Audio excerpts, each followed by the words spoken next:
Ndagusuje cyane kandi nkomeje kukwifuriza kugira icyumweru cyiza udahwema kudukurikirana hano kuri Bivugwe TV umunsi ku munsi ko bwije nuko bukeye. Ikindi kandi ndagushimiye cyane wowe wakoze subscribe, nawe utaraduha subscribe wadutera inkunga ugakanda aho handitse subscribe ugakora no kukazogera kugira ngo tujye tubana mu biganiro byose bitambuka ngaha kuri Bivugwe TV. Ni by'agaciro gakomeye cyane kukugira.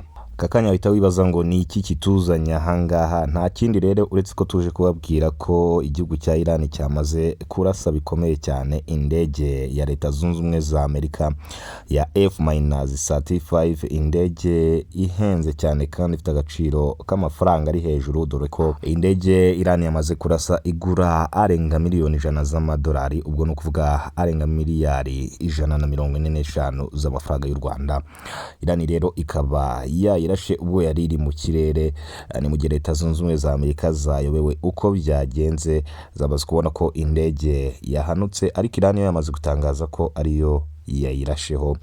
Nyuma yuko Iran ikomeje kugenda itangaza ko ikomeje kugenda yihorera nyuma yuko abayobozi bayo bakomeye cyane cyane abasirikare bakomeye ba Iran bakomeje kugenda bitaba Imana bazize ibitero bikomeye bikomeje kugabwa na Leta Zunze Ubumwe za Amerika kuri Iran. Bityo rero Iran nayo yamaje gutangaza ko iri buze gukomeza kugenda yihorera, bikaba bikomeza kugenda bigaragara ko intambara iri kugenda irushaho kubashya nyuma yuko igihugu cya Iran kikomeje kugenda kivuga ko nacyo kigomba kwihorera.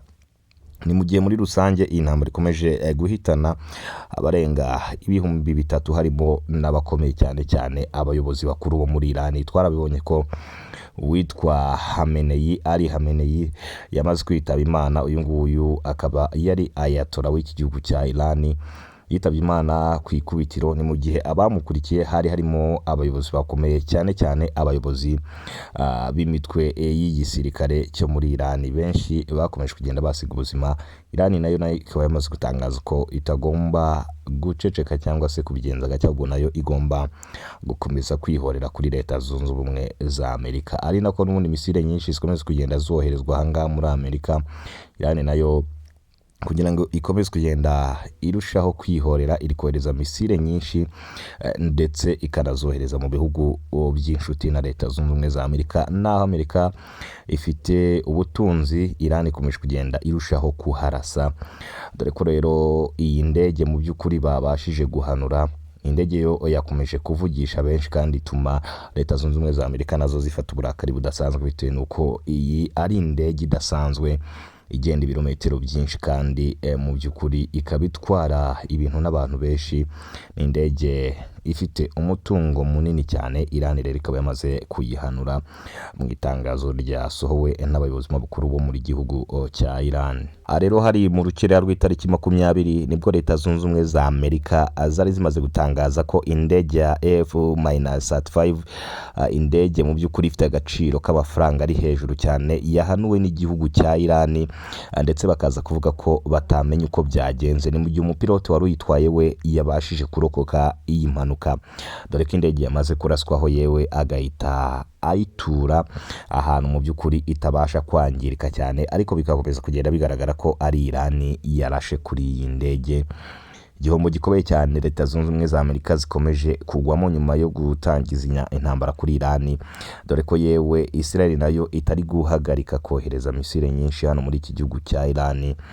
Ni mu gihe intambara yo ikomeje kugenda iba nshya, mu by'ukuri ikomeje kugenda itangira bundi bushya, yewe abayobozi benshi bakomeye, ndetse Iran nayo ikomeje kugenda yohereza abasirikare benshi ndetse n'ibikoresho byinshi mu buryo bwo kugira ngo bakomeze kusigasira umutekano wabo ndetse n'abaturage bose muri rusange.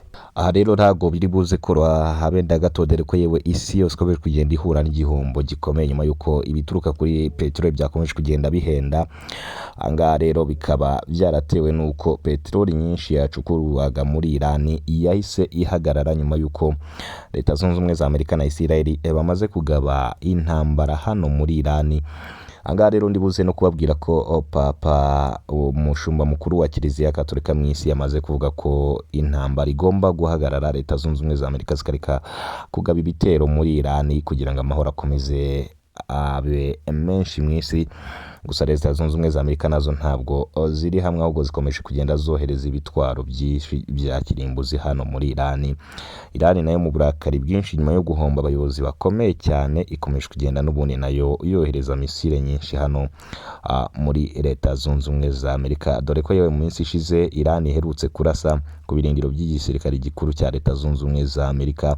Angaha nyine yohereje misile nyinshi, ariko bikavuga ko bake cyane mu bari bahari aribo babashije kuhasiga ubuzima, ni mu gihe abandi bakomeje kugenda barushaho gukomereka. Angaha rero icyateye iyi ndege ya F-35 kuraswaho na Iran no kuvuga ko Leta Zunze Ubumwe za Amerika zari zamaze kugaba igitero kuri Iran nayo mu burakari bwinshi cyane yahise itegura ibitwaro bya kirimbuzi bigomba guhanura indege, kandi no kuvuga ko iyi ndege ya F-35 itabasha kuraswaho n'intwaro zose zibonetse, ariko mu by'ukuri Iran yari imaze igihe kinini iri gucura umugambi ishaka guhananura iyi ndege, dore ko yewe ifite agaciro k'amafaranga menshi mu buryo bwo kugusha Leta Zunze Ubumwe za Amerika mu bihombo. Rero Iran yahise igira gutya irasa iyi ndege ya F-35 hano, rero ihanuka ibintu byakomeje kurakaza perezida wa Leta Zunze Ubumwe za Amerika Donald Trump. Mu by'ukuri ahita atangaza ko nawe iyi ntambara atagomba kuyihagarika mu by'ukuri adashyize iki gihugu cya Iran hasi. Ni mu gihe Iran nayo ikomeje kugenda yihagararaho muri iyi ntambara, ikomeje kugenda yerekana ko Iran mu by'ukuri atari agahugu gato cyangwa se agahugu kavugirwamo na buri umwe wese, ahubwo Iran ikomeje kugenda yerekaza Leta Zunze Ubumwe za Amerika ko nayo ari igihugu mu by'ukuri gikomeye kandi kitagomba kuvugirwamo cyangwa se kuvogerwa na buri wese ubonetse. Nubwo abayobozi benshi bakuru bo muri Iran bakomeje kugenda bitaba Imana muri iyi ntambara, bo gitondo buracya bagahita babasimbuza abandi kugira ngo igihugu gikomeze kugira umudendezo, kandi mu by'ukuri bakomeze no gushora intambara nabo muri Leta Zunze Ubumwe za Amerika. Ni ukuvuga ko mu gitondo misile zoherezwa na Leta Zunze Ubumwe za Amerika, mu yandi masaha ukumva biturikiye muri Amerika byoherejwe na Iran. Ahangaha rero ntago biri buze koroha habe na gato, bikomeje kugenda bigaragara ko yewe intambara ikomeje kugenda iba nshya, ikomeje kugenda yiyuburura mu by'ukuri, dore ko yewe Iran yoherezaga intwaro nyinshi muri Korea y'Amajyaruguru, aho perezida Kim Jong Un nawe yakomeje kugenda agira ubwoba bukomeye nyuma y'uko Iran itari kohereza ibitwaro hano muri iki gihugu, ahubwo intwaro nyinshi bari kuzifashisha ku rugamba bahangana na Leta Zunze Ubumwe za Amerika. Perezida wa Korea ya Ruguru Kim Jong Un we ntacyo aratangaza nyuma y'uko Leta Zunze Ubumwe za Amerika zigabye igitero kuri Iran, dore ko yewe uyu mugabo Kim Jong Un ari inshuti na perezida Donald Trump ndetse akaba n'inshuti n'iki gihugu cya Iran. Niyo mpamvu rero bikomeje kugenda bigaragara ko nta kintu na kimwe aratangaza kuri iyi ntambara. Rero yaba dore ko yewe uyu muperezida Kim Jong Un ari inshuti magara n'ibi bihugu byombi, ari inshuti magara cyane na Leta Zunze Ubumwe za Amerika, akaba n'inshuti magara cyane n'iki gihugu cya Iran mu by'ukuri mu gahinda gakomeye cyane, ikomeje gutangariza isi ko Leta Zunze Ubumwe za Amerika zikomeje kuyicira abayobozi bamwe bakomeye, dore ko yewe abajenerali benshi abarimo barapfira muri iyi ntambara. Mu by'ukuri nk'uko nari nabivuze, abarenga 3,000 ku mpande zombi nibo bamaze kuhaburira ubuzima, ndetse bikomeje kugenda bigaragara ko imibare ikomeza kugenda izamuka nyuma y'uko bombe nyinshi ndetse na mizire ziri kugenda zoherezwa impande n'impande, yaba ku ruhande rwa Iran ndetse no ku ruhande rwa Leta Zunze Ubumwe za Amerika, tutibagiye na Israel ko itari guhema kohereza bombe nyinshi hano muri iki gihugu cya Iran. Ntabwo biri buze koroha habe na gato, ariko uko intambara ikomeza kugenda irushaho gukara cyangwa se uko biza kurushaho kugenda byoroha, natwe turaba hafi tugomeze kugenda tubagezaho amakuru ko arabagenda atugeraho 5 kuri 5. Gusa icyo nababwira nuko intambara itari buze koroha ku mpande zombi. Nta bindi biri kuvugwa imbere muri ibi bihugu, ni intambara ikomeje kugenda iterurwa, aho abajenerali benshi bicaye mu mabiro yabo bari gutegura uburyo bagomba kohereza amamisire haba ku ruhande rwa Iran ndetse no ku ruhande rwa Leta Zunze Ubumwe za Amerika. Ese wowe icyo nakibaza, iyi ntambara urabona iraherera he?